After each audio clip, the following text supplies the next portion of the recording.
Halo teman baca sekalian, ketemu lagi kita di konten review dan atau resensi buku. Kali ini saya akan mereview salah satu buku yang menurut saya penting kita kaji di era-era sekarang, yakni judulnya adalah Konsep Memperdalam Demokrasi dari prosedural ke substantif menuju representasi politik yang berkualitas. Buku ini adalah salah satu karya yang ditulis oleh Mas Inamul Mustafa dan Abdurrahman Sofyan dan Fahru Roji. Teman-teman sekalian, buku ini secara umum adalah buku hasil riset. Jadi ketiga penulis ini melakukan riset di Malang dan hasilnya adalah menjadi buku ini. Teman-teman sekalian, menurut saya buku ini sangat menarik karena pertama situasi di demokrasi kita di Indonesia sekarang yang menurut pribadi cukup menurun situasinya, dan hampir banyak temuan-temuan atau praktek yang belakangan justru adalah bertentangan dengan prinsip demokrasi. Mengapa buku ini menjadi penting? Pertama, karena salah satu ide gagasan dari buku ini adalah, teman-teman sekalian, yang perlu dipahami adalah peran gerakan sosial. Karena buku ini adalah buku hasil riset, seperti yang tadi saya katakan di awal, hasil riset dari kelompok masyarakat sipil, organisasi masyarakat sipil, kemudian dari penulis ini melakukan riset, baru di situ menghasilkan buku.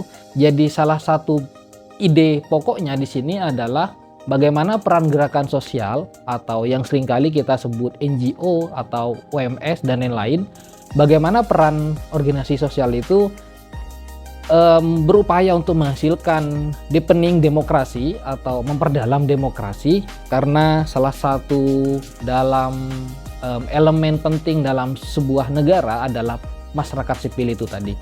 Jadi salah satu poinnya adalah di situ. Dalam hasil pembahasannya menunjukkan kalau dari hasil risetnya menunjukkan kalau karena hasil riset ini dilakukan di Malang, kebetulan di kota Malang. Jadi ada sebuah organisasi yang bernama Malang Corruption Watch, salah satu organisasi masyarakat sipil di Malang yang kemudian menjadi objek riset dari buku ini. Dia mencontohkan kalau strategi dan peran gerakan sosial melalui masyarakat sipil ini cukup efektif, cukup memberikan dampak terhadap kelompok masyarakat sipil. Itu salah satu ide pokok yang sangat penting dari buku Konsep Memperdalam Demokrasi ini. Kemudian ide lainnya adalah bagaimana menuju demokrasi substansial itu tadi. Karena demokrasi kita seringkali kita memaknai demokrasi itu hanya sebatas prosedural, dalam arti prosedural itu dalam arti adalah semisal contoh 2024 ke depan kita akan menyelenggarakan Indonesia akan menyelenggarakan pesta demokrasi, pemilu serentak secara nasional. Di situ kita memaknai bahwa itu adalah inti dari proses demokrasi, padahal tidak begitu konsep demokrasi awal kita. Dari buku ini dijelaskan kalau demokrasi itu sebetulnya bukan hanya soal pemilihan langsung atau tidak langsung.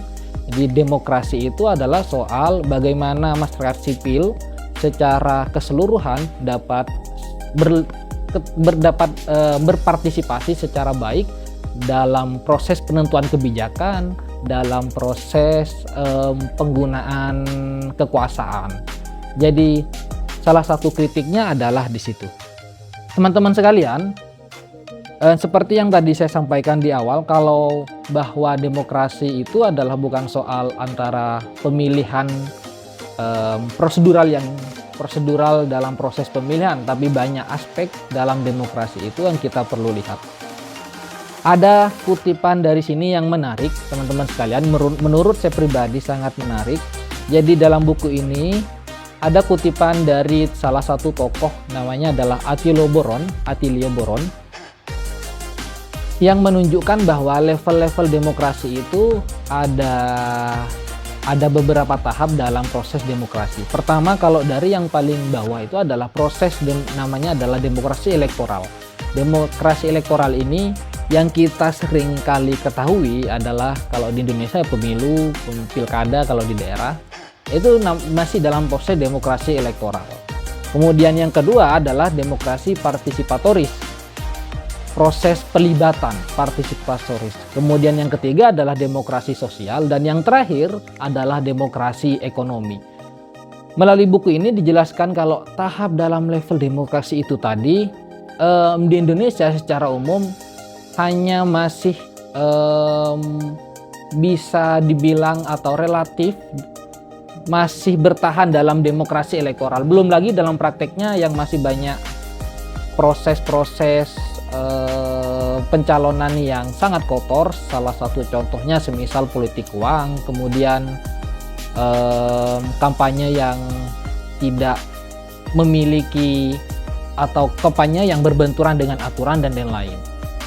Jadi proses demokrasi kita sementara di Indonesia itu di sisi lain juga masih elektoral, kemudian pada saat yang sama juga masih dalam prakteknya juga masih banyak pelanggaran aturan, kemudian penggunaan kekuasaan yang bertentangan dengan prinsip-prinsip demokrasi.